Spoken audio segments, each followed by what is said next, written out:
So hello hi friends, welcome to my channel. So Multani mitti అయితే వేసుకోబోతున్నాను అనమాట ఈరోజైతే. సో నా స్కిన్ అయితే చాలా ట్యాన్గా అయిపోయింది అనమాట. స్కూల్ ఇంటికి తిరిగి. సో ఏంటి ముల్తాని మిట్టి వేసుకుంటున్నావు, అసలు నీ ఏజ్ ఏంటి అని అనుకుంటున్నారా? సో నాకైతే 14 కంప్లీట్ అయిపోయి 15 పడ్డాయి అనమాట ఈ ఇయరే. సో ఇప్పుడైతే నేనైతే స్టార్ట్ చేశాను అనమాట మెల్లిగా ఫేస్ ప్యాక్ అయితే వేసుకోవడం. సో ఇందులోనైతే మనకి నార్మల్ ముల్తాని మిట్టి, ఇంకా సిన్నమన్ ముల్తాని మిట్టి, ఈ పపాయ ఫేస్ ప్యాక్ ఇప్పుడు నేను వేసుకుంటున్నాను కదా, అది కూడా ఉంది. సో బంజారాస్ అయితే మనకి ఈకో ఫ్రెండ్లీగా ఈ ప్రోడక్ట్ అయితే ప్రొడ్యూస్ చేస్తున్నారు అనమాట.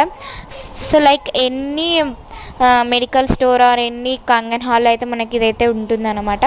సో ఇదైతే మన స్కిన్ ట్యాన్నెస్ మొత్తం స్కిన్ పోర్స్లోకి వెళ్ళి ఆయిల్ మొత్తం తీసేసి ఫ్లాలెస్ స్కిన్ అయితే చేస్తుంది. మా పిన్ని అయితే నాకు ఇదైతే పెళ్లి పనులు సజెస్ట్ చేసింది కదా. సబ్స్క్రైబ్.